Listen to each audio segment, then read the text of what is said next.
Okay, it's 2 minutes past the hour, so I'm going to go ahead and get started. I'm Paul Robichaux. I'm the Chief Technology Officer at Quadratech. I'm also a Microsoft MVP for Office Apps and Services, which I think is what they're calling it this year.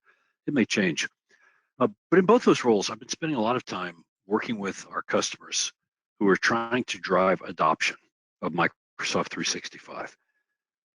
It's a tough challenge because at the end of the day, adoption is all about getting people to modify their behavior in a way that you want them to. I jokingly tweeted about this yesterday and said this session is actually about getting kids to eat their vegetables. And in some ways, it can seem that way because you are, as an IT person, in a spot where you have to try to persuade people to do something that they don't necessarily want to do. And you don't have an unlimited arsenal of different tricks to do it with. So, what I wanted to focus on today are some very practical strategies that you can adopt to, if you should pardon the expression, to help you understand and then capitalize on getting your users to do what you want them to with Microsoft 365. So, very simple agenda. First, I'm going to talk about how adoption, change management, and kindergarten are actually more closely related than you might think. And then I'm going to dive right into the three strategies themselves and give you some hopefully helpful pointers about how you can apply them in your own environments. So before I can do that, really, we have to start with a broad discussion of what adoption actually means. This is a great example of where the tech industry has hijacked a word that means something everybody understands in another context. Everyone understands what it means to adopt a child or adopt a puppy. That's not exactly what we mean when we're talking about workload adoption. What we mean here is more workload acceptance or workload usage. But there's some subtleties to it that we probably need to dig into a bit more. So when we talk about adoption of Office 365 itself, it's not like adopting a puppy, except to the extent that when you adopt a puppy, now you're responsible for it and you have to feed it, you have to make sure it's housebroken, and even if someone gives you the puppy for free, it's still going to have some life cycle expenses over the amount of time that you have the puppy. But when we talk specifically about adopting Office 365, most of the time, what most people mean is getting users to use it in some way that is meaningful to the business. That last part is really important. It's not enough just to get users to quote unquote use it, because every business has got something that they're in business for. Delta Airlines is in the business of moving people and cargo from one place to another. Home Depot is in the business of selling people supplies and tools and services to improve their homes or businesses, and so on. So the business that you're in is going to have a huge influence on the metrics that you use when you think about adoption. And depending on who you talk to, you'll see that there's a broad range of metrics that you can use or talk about when you are discussing what it means for a workload to be adopted. So as an example, you could say the first time somebody logs on or has an activity in a workload, that you could consider they've adopted it. So they got the Teams client, they logged into it once, cool, they have adopted it now. That's a pretty raw metric though, because just because I've logged into something once does not mean that I have adopted it. If I walk into the gym and I look around for 5 minutes and then walk out again, I have not adopted a fitness lifestyle, right? So that's not a great metric. Monthly active users is a metric that Microsoft loves to brag about. Some of you may have seen this week that they announced that they now have 20 million active users on Teams. I don't want to discount that accomplishment because it's huge for them to have gone from 0 to 20 million in right about 2 years. But as a metric for whether your users have adopted it, that's not really helpful, right? If you have 10,000 users in your organization and you have 5,000 monthly active users this month and 6,000 next month, that doesn't mean that the same people who were using Teams have stuck with it and are still using it now, right? Now, as a practical matter, that probably is exactly what it means, but you can't guarantee it. Month over month growth, I'm always skeptical of any adoption metrics that center on growth, because the growth itself is not necessarily a measurement of people using the technology in a way that benefits the business. Same thing with daily usage. And then finally, my least favorite of all the possible metrics, data growth. Okay, when people say, well, I know people are using our SharePoint infrastructure because we went from having 500 megabytes of data to 600 megabytes of data. And I used megabytes intentionally there, by the way. All that tells you is that people have shoveled more stuff into the bag. It doesn't tell you if they're using it. Because I could have had one user who uploaded 100 megabytes of cat videos, and that would be enough to show that growth. But just that growth by itself does not have any impact or value to the business. So for Office 365, for those specific workloads, are there things that we care more about than others? Well, yeah. The question that I want to see, if I'm putting on my business hat and moving away from a pure technology perspective, my question is going to be, what are my users, what is my business getting out of this adoption? Okay, I'm not going to ask people to adopt a technology just for the sake of adoption. There has to be some value to them and to the organization to get them to use it. Now, Microsoft will often say that, of course, there are increased productivity benefits to workload X or tool X. I don't buy that. And I'm going to pick on Yammer a little bit and use them as an example. For organizations where Yammer is a good fit, deploying Yammer can absolutely have significant value and productivity impacts. On the other hand, for most organizations or many organizations, if you already know the people that you're working with directly, I don't think the value of Yammer is as easy to demonstrate. So the first question I'm going to be asking about adoption is, okay, what are users getting out of this, and is there a way for me to quantify it? The next question, which is very closely related, is, am I, as the organizational IT lead, am I getting value out of these licenses? So as one example, if I am paying for E5 licenses for my users, am I getting enough value from the E5 to justify paying the cost delta from an E3? Now, sometimes this is an easy justification to argue because you can say, well, I'm getting these E5s at a discount, or I get a certain number of these E5s that go along with the hybrid benefit that I get for the on-prem EA I just renewed, et cetera. But one of the common questions that we run into all the time that people are looking for products like Quadratec Nova to help them answer is, I have this many E5 licenses, and I want to know how often are people using the E5 specific features, because if they're not using those features, I can put them on an E3 and maybe save some money. Now, this is an increasingly big one. I purposefully didn't look at these statistics ahead of time because I didn't want to bias my presentation one way or another. But usually when I give talks about adoption in a room, I'll ask for a show of hands of who is working with Microsoft because they are a partner or because they have a licensing relationship with Microsoft where they get something of value. And what I mean by that is very simple. Microsoft internally has assigned extremely aggressive targets to every cloud success manager, every ATP, every partner organization that demands that you do something to move Teams adoption by 100+%. In some cases, I know folks at Microsoft who have adoption targets of more than 300% that they're individually directly responsible for. So if you're in that kind of relationship with Microsoft where they have said, hey, partner, if you can't demonstrate a 200% growth, then you're not going to get partner incentive funds. Or hey, customer, if you demonstrate 150% growth, then we will unlock this additional incentive for you. At the end of the day, that represents a monetary value that you can realize if you're able to get adoption rolling the way that you want it to. So I usually like to ask if anybody's heard the joke about why do they call it quality control. The punchline is because you don't want quality to get out of hand and be out of control. So adoption and change management, when you think about that, these are sort of two related areas that rub up against each other. And just like in NASCAR, when two race cars rub up against each other, they end up trading paint from their fenders. The same thing is true with these two. Adoption and change management are usually bundled together under the heading of ACM.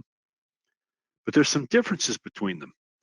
So change management is much more about controlling the rate of change within the organization. This is stuff like pre-announcing to your users, this new feature is coming, and you need to be aware that it's coming. Or as an administrator, turning off a new feature as soon as Microsoft announces it so that it doesn't just start showing up on your user desktops. It's about user education to help them understand what's changing. It's about managing or controlling or even limiting, depending on the perspective you take, how quickly change happens in your organization. Now, it sounds backwards and really old school to say, oh, we have to limit change. But the fact of the matter is that Microsoft rolls so many changes out in Office 365 so quickly with such big user impact that I would bet money that everybody on this call either has or needs a strategy to manage those changes and make sure that you're not continually surprising and frightening users with the change that happens in their everyday work environments. The interesting thing to me really is that you think about change management as being a linear process. So if you consider the feature lifecycle for an individual feature in Office 365, first Microsoft announces to MVPs, let's say, we're going to do this thing. I'll pick private channels. That was a great example. MVPs have known for probably about 9 months that private channels were in development. Microsoft did a really good job of discussing with us early on what they were going to do, how they were going to do it. We gave them a lot of feedback. Some of it they listened to, some of it they didn't. But there came a point where they said, okay, now we are ready to say to our partners under NDA that private channels are coming. And sometime after that, then they were ready to say to the public in the Office 365 roadmap that private channels were coming. At that point, the collective world lost their mind and started saying, when are we going to have it? When are we going to have it? Over time, we got to the point where we're between that last dot on the right and the flag. So private channels have started to roll out. They're in most tenants worldwide, but not all. And so that change is happening, right? But it's had an impact on everybody who's been exposed to it that can be mitigated to an extent by good change management practices. Now, adoption really doesn't start until the right of the flag. Maybe you start a dot and a half before the flag, but adoption is about getting people to use the change, right? So let's take private channels as an example here. Private channels become available in your tenant, and you say, okay, I want to drive adoption of private channels because there is a business reason or business value that I see if we use them. So how are you going to do that? It's not about managing the change necessarily because the change has been made. Microsoft flipped that switch and now you have the bits in your tenant and your users have the ability to do that thing. But how are you going to communicate to them that they can do that thing? How are you going to help them understand what the impact of that thing is? How are you going to, I love this Bible quote, teach, preach, expound, and exhort. In other words, what are you going to do from a sort of technology evangelism perspective to help them understand what can be done and how they can do it? And overall, that process really takes the form of a spiral because you'll start here at the outside and say, okay, this change is coming or it has come, and you're going to gradually circle around going through this cycle of identifying an audience, identifying the behavior that you want from the audience, figuring out how to get there, and continuing to loop through that process until you finally get to nirvana, where everybody who should be using the workload is, and you can see the positive productivity impact. So if that's true, right, if our focus properly should be on adoption and not on change management, then it's helpful to think about sort of what that environment looks like. And one metaphor that I like to use is that of kindergarten, because almost everybody on this call has been in kindergarten at some point. Many of you have had or have kids who are going to kindergarten or have gone through kindergarten. And if not, there's enough cultural background to it that everybody sort of understands what I mean when I talk about kindergarten as being a familiar enough environment to use as a metaphor. So think about what kindergarten teachers have to deal with. They have an audience that may be fearful or may be reluctant or may be very eager to adapt and adopt to the changes in their environment, because there are a lot of changes. Those changes apply to the everyday work environment or the everyday environment that the victims or the subjects of change are exposed to. And it applies to the workflow, right? What they're accustomed to doing, the order in which they take familiar actions and the results of those actions.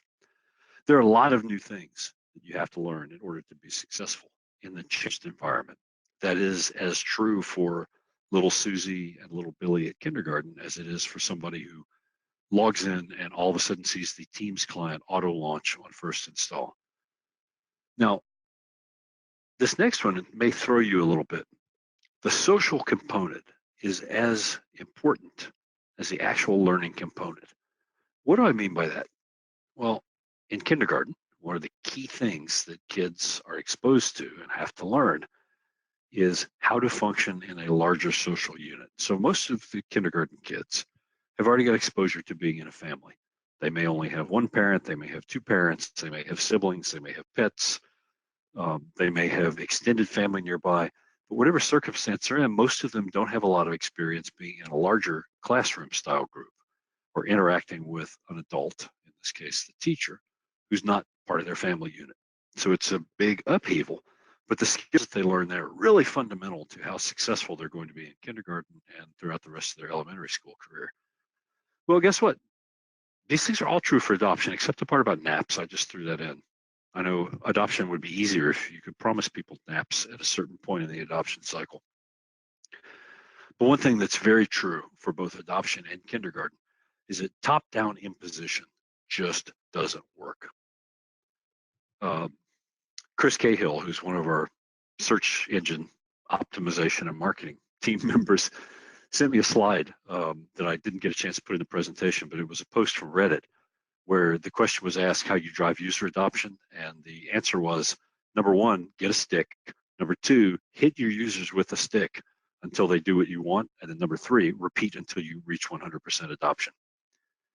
I want to be really clear. Adoption is not a piñata, right? You can't just beat your users with a metaphorical stick or yell at them until they do what you want them to. And although you might be able to apply IT policy controls or business policy controls to try to force the behavior you want, that doesn't work well either. Okay. Now, in live environments, when I'm talking about this, I can usually spot in the room that there's some people rolling their eyes going, yeah, well, of course it does work. If you just tell people, no, sorry, you have to use this thing. That's all we're going to support. And okay, I will admit, it is possible to simulate something resembling adoption by forcing it or by imposing it on people.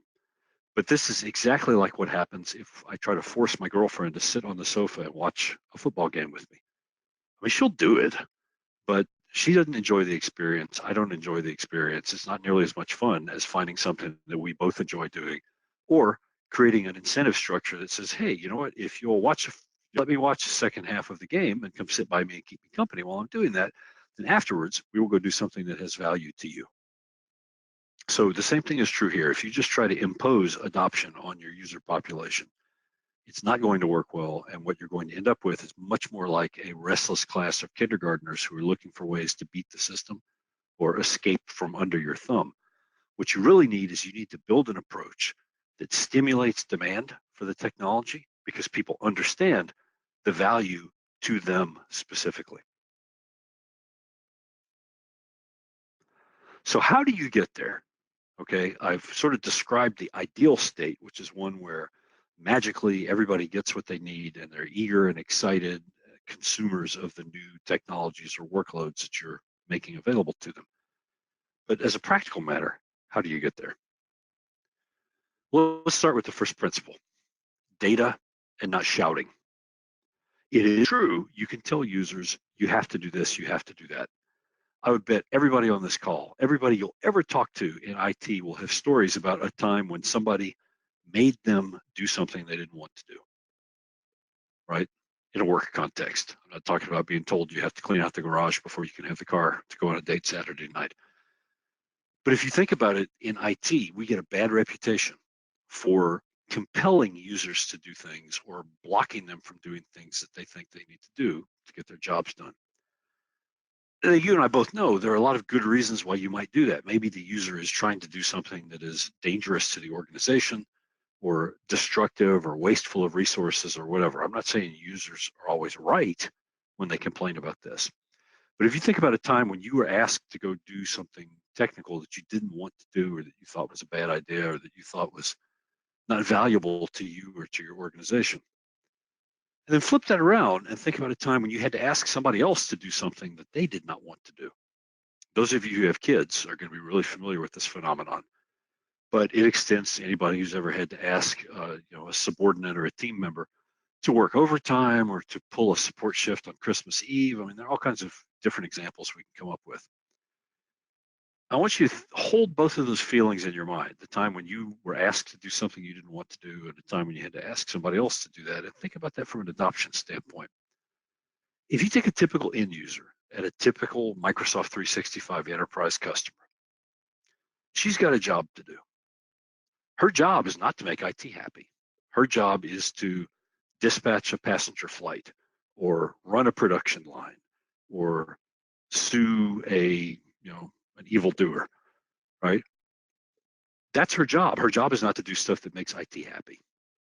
And so when you think about it from that perspective, it becomes pretty clear that what you need to do is figure out a way to enable that person to do what they do in such a way that they see the value and benefit in it. But how will you know? Well, that's where data comes in. So the data that you have is going to help you along several dimensions. The dimension of understanding who you need to target for adoption. So the data that you have available to you is going to help you understand first who to target with your adoption campaigns or your adoption management. In other words, where are the people in your organization who will be most receptive to what you're trying to offer and will get the most benefit out of it? Second, what should you be asking them to do?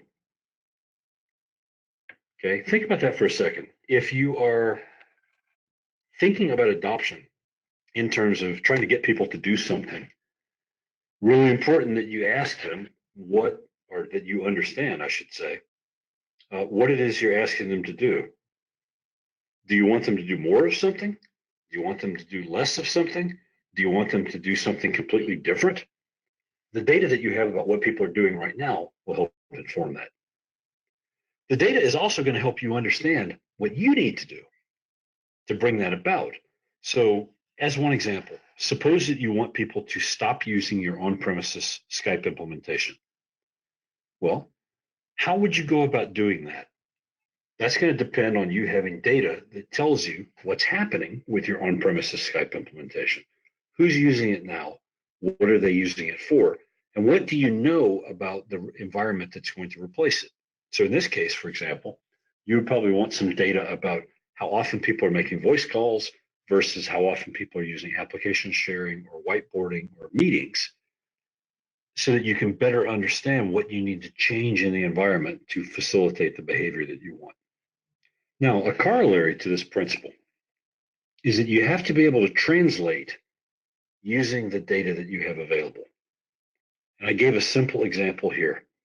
Suppose that your business need is that, okay, during this fiscal year, I need to increase Teams adoption by 115%. Notice what I'm not talking about here.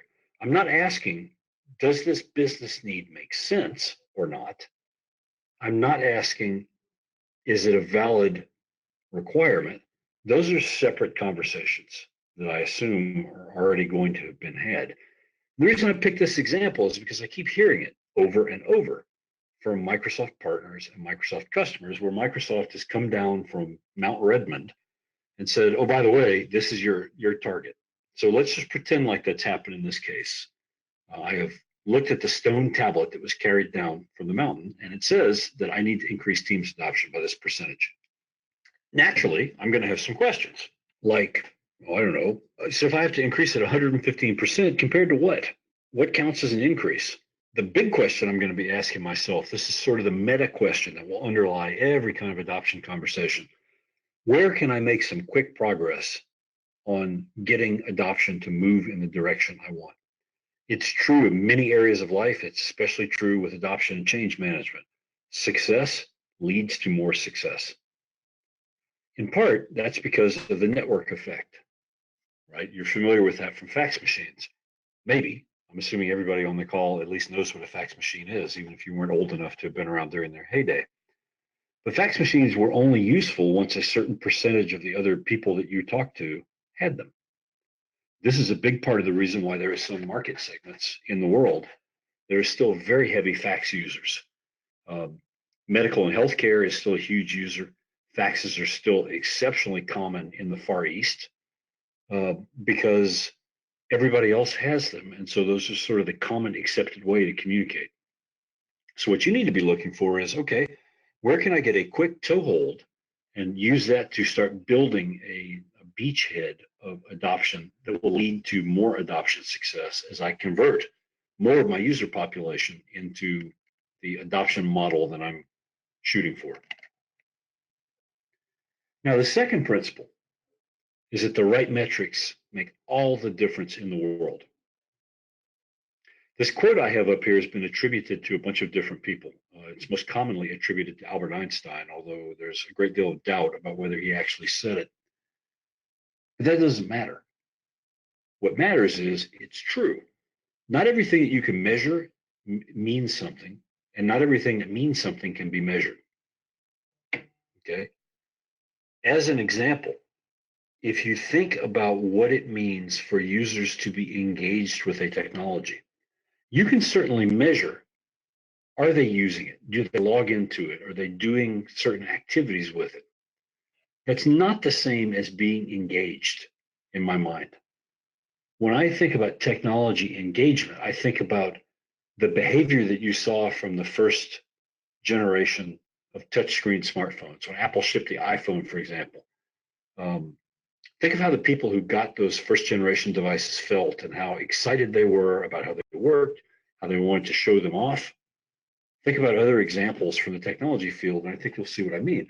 It's not just about, are they doing the thing? Are they excited and happy about doing the thing? Are they sharing the thing with others? Are they encouraging others to do that same thing? You can't really measure that directly. Okay, but it is important. It definitely counts. So, from a standpoint only of metrics, if you ask yourself what does count, the short answer is whatever is going to answer your questions, whatever that is. Okay. I can't give you a universal rule here because the answer will depend on what you consider to be adoption success. And that goes back to the slide I had up a minute ago, where I said, okay, if I'm given this target of 115%, I'm going to have a lot of questions about what that actually means. What does that mean to the business? And how will I consider it success in terms of adoption without knowing whether users are actually getting value out of this thing? I can measure the behavior. I may not be able to measure the impact directly, but the behavior measurements are a good approximation that you can use to start to ask qualitative questions about whether people are deriving value from the thing that you're doing. Corollary to this principle, you're going to have at least two sets of metrics that you look at. Really, they're the same metrics examined along the dimension of time. So you'll start with the idea that, okay, I need to measure what people are doing right now as a baseline. Okay, we internally usually refer to this as T0 or day zero. What are people doing before I start trying to change their behavior? Because this is the baseline that you will use to see whether your adoption efforts are getting the results that you want or not. If you don't see any change at all, or if you see change in the opposite direction, maybe you're trying to get people to share more files with OneDrive. You need to know, are they sharing more files with OneDrive? Are they sharing about the same number of files? Or are they sharing fewer files? Because as you all know, there are other factors apart from just usage that can come into play here. For example, suppose that I were going to measure adoption and use of a technology in a university. If I gather metrics over the summer and then I gather them again after the start of the fall semester, those numbers are going to look very different, but they don't necessarily reflect anything other than the difference in student and staff activity between those two. I probably have 2 or 3 or 4 times as many students and faculty during fall semester as during the summer semester. And so just measuring how much stuff people are doing is not necessarily going to give me a good view. On the other hand, measuring that data for, say, a month at the beginning of fall semester and then again in winter semester is going to give me a better baseline, a better basis of comparison.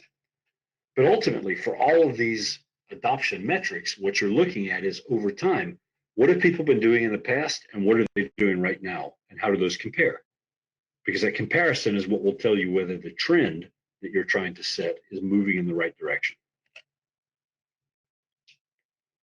So when you think about what metrics you might use, you have a few different options. One option is to focus on usage. This is basically, what are people doing? Okay.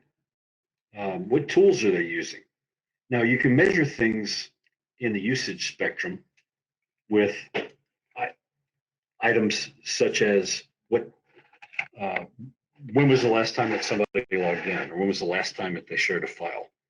Well, it's a useful metric, but it may not tell you everything you want to know. And it's easy to think of those as binary metrics where either someone did the thing or they didn't. That's not necessarily the level of measurement that you want. Now, the next step is to look at activity, which is what did the user do with those tools? So these are usually things you can count. And so I prefer these as metrics as opposed to just a base usage metric. So when Microsoft says they have 20 million active users in Teams, you can ask the reasonable question. What does that mean for someone to be an active user in Teams? Well, it means that they've logged on a certain number of times within the last rolling 28-day period. On the one hand, yes, that is a metric. It does measure something.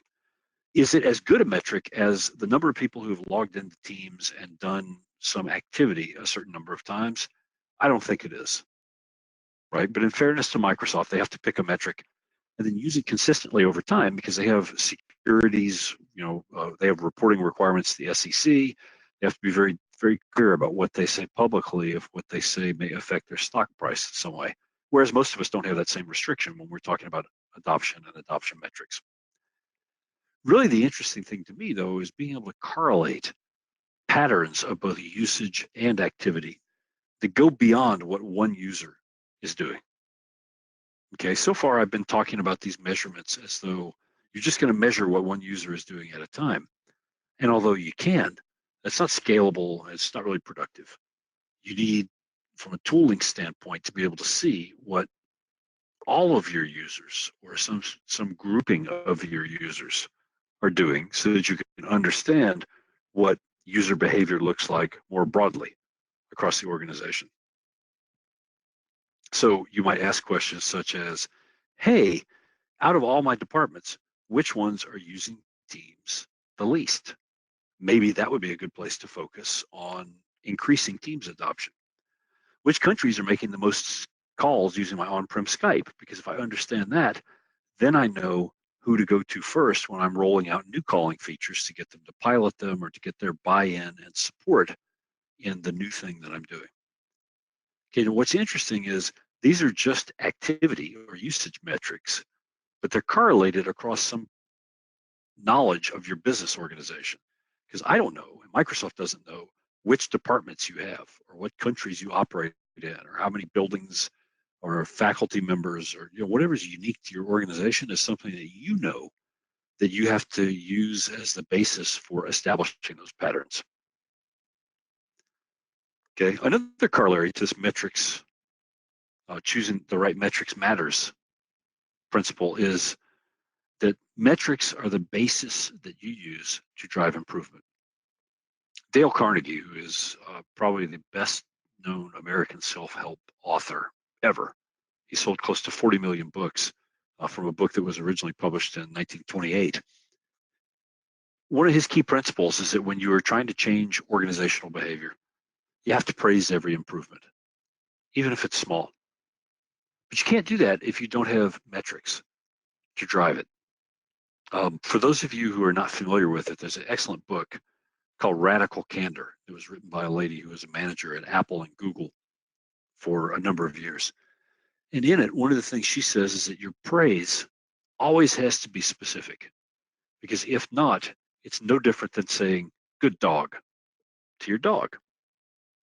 So think about that for a second. Suppose you have a group of users and you want to send a communication to them praising them for adopting a technology. If you just send out a note that says, hey, the sales department really did a great job of using Teams this month. Yay. That is exactly equivalent to patting them on the head and saying, who's a good boy? Because you haven't given them any specifics about why their performance was praiseworthy. Metrics are what enable you to say, hey, the sales team did a great job. They increased their team's usage by 200% this month. Now, check it out. That might only mean a very small change in the absolute numbers. Let's say that they went from having 2 Teams meetings on average per person per day to 4.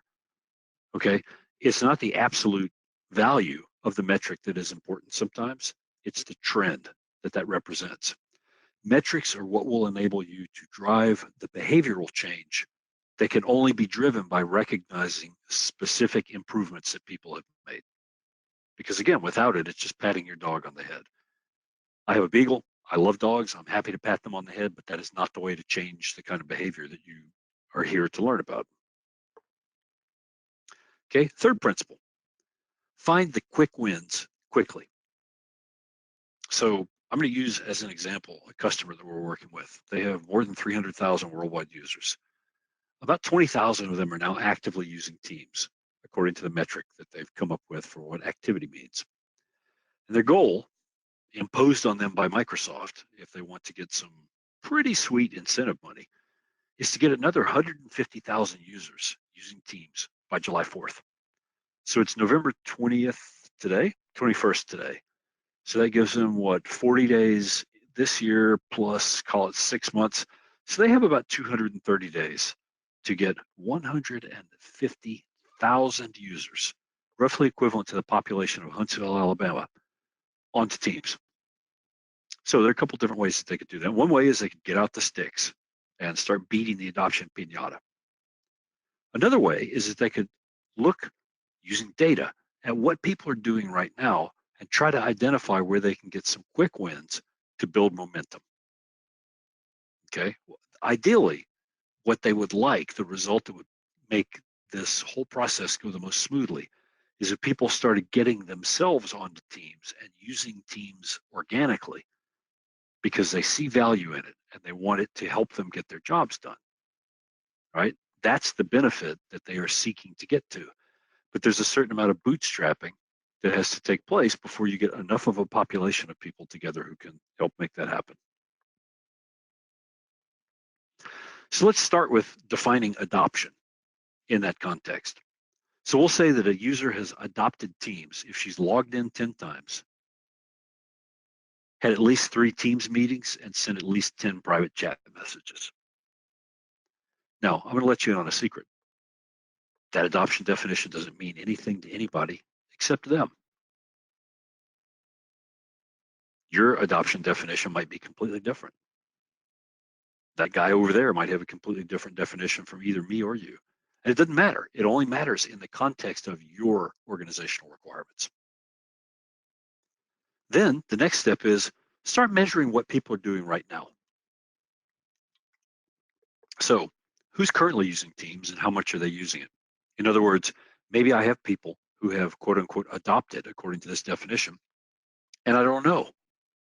That would be the quickest win of all, is to be able to say, wow, it actually turns out we only have to get 120,000 people using Teams because we have 30,000 more people actively using it than we realized. That's a great outcome. that came at zero cost other than tooling to help you better understand the data you already have. Who's using Skype or Slack or other solutions that you might want to displace with Teams? And how much are they using it? Maybe you have a few people who are still just occasionally using Skype, a little here and a little there. You can go through and cherry pick those people and get them onto Teams with low effort. Because remember, what you're looking for is you're looking for quick wins. Next, you might fairly ask yourself, who are the heaviest email users in the organization? Now, this is really kind of particular to Teams, right? People ask all the time, is email going to die? Is Teams going to replace it? Well, no, it's not. But it is fair to ask whether there are people who are currently using email where you might be able to peel some of that email traffic off and get it into Teams. Again, this is going to have a big, or this is going to be impacted by what you do as a business. Because, for example, if you have people who process customer orders, let's say, I'm familiar with a government organization that does all of their interaction with their internal government customers only through email. And that's not going to change. So if I go to them and say, hey, I want you to quit using email and start using Teams for all your communications, it's not going to happen because their customer base can't support it.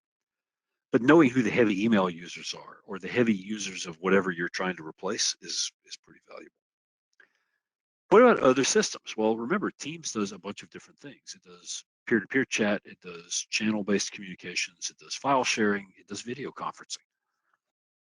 So maybe there's some opportunities for me to identify people who are currently using something other than the corporate standard. Maybe they're using WebEx or GoToMeeting, Zoom, BlueJeans, whatever. And I can target them and say, hey, I notice you've been using Zoom for meetings. Now, I used this example once and I had somebody ask me, hey, well, how would I know? Interesting point.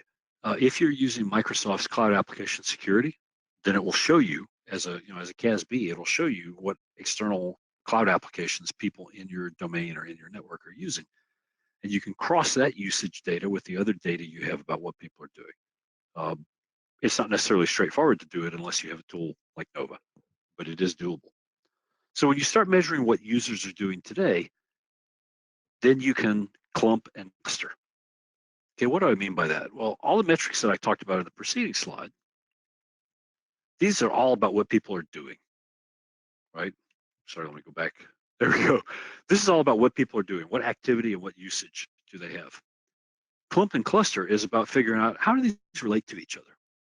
So if I look department by department or location by location or country by country, do patterns emerge? For example, what departments are currently using Teams the least?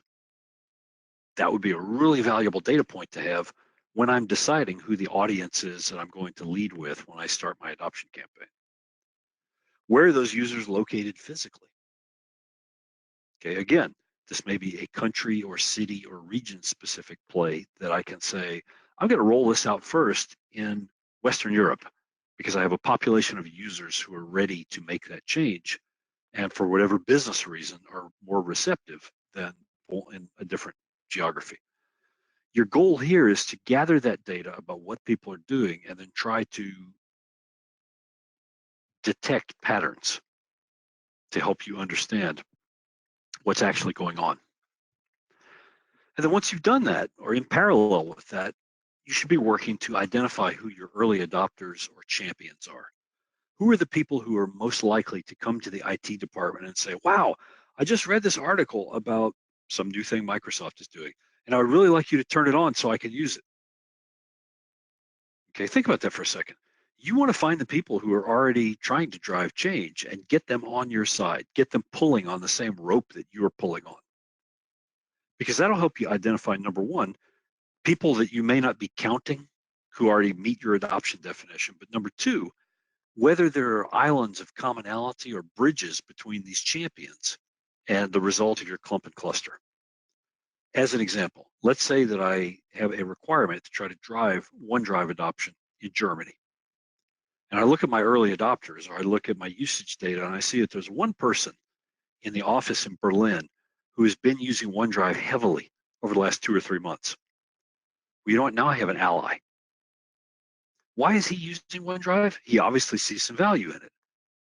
So think about what happens if I go to him and say, I see that you've been using OneDrive a lot. This is great. I was wondering, would you be willing to talk to your coworkers in the Berlin office? Would you be willing to do a lunch and learn or a coffee talk? Would you be willing to look at my adoption communications that I'm going to send out to the other users in that office or in that territory and help me fine tune it? I can say almost without exception, the people who are in that early adopter or champion mindset, they love it when IT reaches out to them to ask for their help because it's a recognition of their efforts. And you can get a lot of assistance at very little to no cost in time or effort by doing that. So I encourage that very strongly. So now you're in a position to be able to do some magic. You already know who's on your side. You already know who you want to target first. Remember, that was the point of the clump and cluster exercise, was for you to look at islands where you might be able to get a quick win. And as you slice and dice and dig through that data a little bit more, you might find some surprises that you weren't expecting. Ideally, you will, right? That's one of the key rationales behind the reporting engine in Nova, is that I want to make it very easy for you to dig through the data and look for things that you might not have expected. So with that, armed with that, you can start digging in and saying, okay, I want to try to find some quick wins. You can ask the champions if you're able to identify them. If you have some business value that you can offer, a reduction in license cost, increase in functionality, a better way to do a job that you currently have to do manually, those are significant incentives that you can offer to people. You just have to understand what they are and figure out how to take advantage of them. And then really the overall thing that you should be able to articulate at the drop of a hat. What's better about doing it your way? So if I come to you and I say, you know what, I want you to adopt some technology. I want you to adopt Teams. I'd better be able to explain to you what you'll get and what the value is if you adopt Teams. It'll let you work remotely more easily. It'll let you collaborate with people in a more natural flow. It gives you a single client where you can do this, this, this, and this. It has a great mobile experience. Right? I need to be able to just off the top of my head, just rattle off all these advantages so that you can help people understand the story you're trying to tell. So how do you get there? I want to close with sort of testimony. First piece of my testimony is, I promise you, building your adoption efforts around data and not just around telling people what to do, I promise you it works.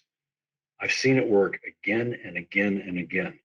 The more data you have, the better you can understand what people are doing right now, and the easier it is for you to identify the incremental steps to get from where you are now to where you want to be.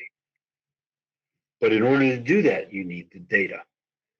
And then you need a way to turn that data into action. So I've got a couple of minutes left. What I'd like to do is give you a quick demo of some of the reporting and adoption functionality in Quadratec's Nova platform.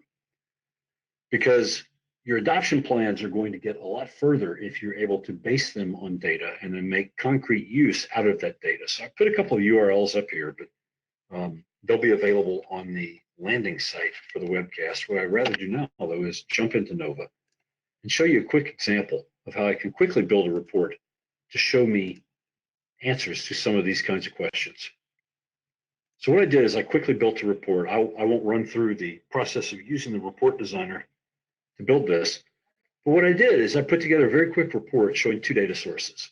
One is top 7-day email senders, and one is top 10 Teams calling users. Now, interesting point about this report is that it combines two completely different data sources in a single page. So I've got data about email usage and I've got data about Teams usage in one place. So if I look here, I can see, okay, support engineer, salesperson, product manager, support engineer, me, salesperson. What am I starting to see? Well, my salespeople are sending a lot of email. Okay, but now let's look at the Teams calling data and see, do I see any interesting patterns here? Well, pre-sales engineer, developer, interesting. Leader of our support team, salesperson, support guy, product manager, support guy, pre-sales, sales. So interestingly enough, when I look at this, I've got heavy email usage and heavy Teams usage for both of those departments. Okay, so if I were going to, let's just do this. If I were going to add to this a view by department, what I'm going to do is grab my Teams usage data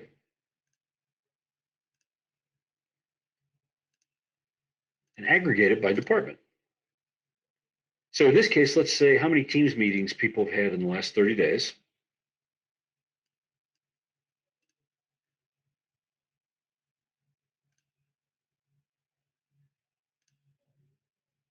And aggregate it by department.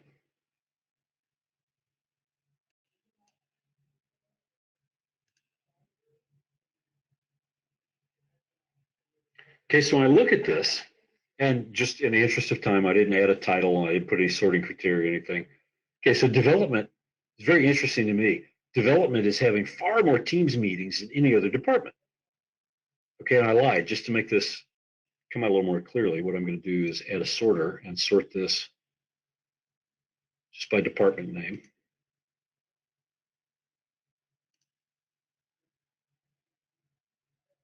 Okay, that's better.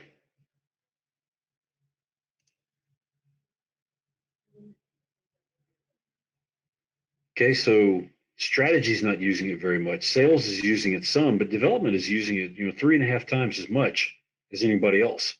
So if I were going to start an adoption campaign, would I target development first? No, I wouldn't. I'd pick one of these other departments, right? I would ask, okay, why is IT having so few Teams meetings? Maybe they're a great audience to start with. Okay, or marketing has relatively few. Practical 365, okay, there are no external users there. Even product management doesn't have very many. So if I'm trying to find a quick win, now I start to have an idea of where to focus. And I could go in and build a bunch of other slice and dice, data views to show me more about which audiences to target first when I go into building an adoption campaign. So to make sure that I have time for questions, I'm only going to show you the summary screen from a campaign where I can see the results of a running campaign. What percentage of adoption do I actually have? What does that progress look like over time? Which users have adopted and have not adopted the workload? Okay, all from a time-based, campaign-based approach that lets me say, I'm going to try to recruit these people first and then move on to this audience and then move on to this audience. So again, I'm getting the quick wins first. That's the name of the game. So with that, I'm going to stop talking and stop sharing my screen and then bring Laura back on to go through our questions. So what is your offering compared to the Microsoft Admin Center reports? So that's a really good question. Microsoft's Admin Center reports are targeted to telling you one thing at a time about the entire population of users. So if you want to see total, how many people in your organization are using Teams, it will tell you that as a raw percentage. But you can't break it down any more finely than that. You can't do before and after comparisons. You can't compare what people are doing in Teams versus what they're doing in email or Skype or OneDrive. And that's just purely from an adoption perspective. If you dig into broader reporting, there are a bunch of additional issues that come about because of the way Microsoft has designed reporting.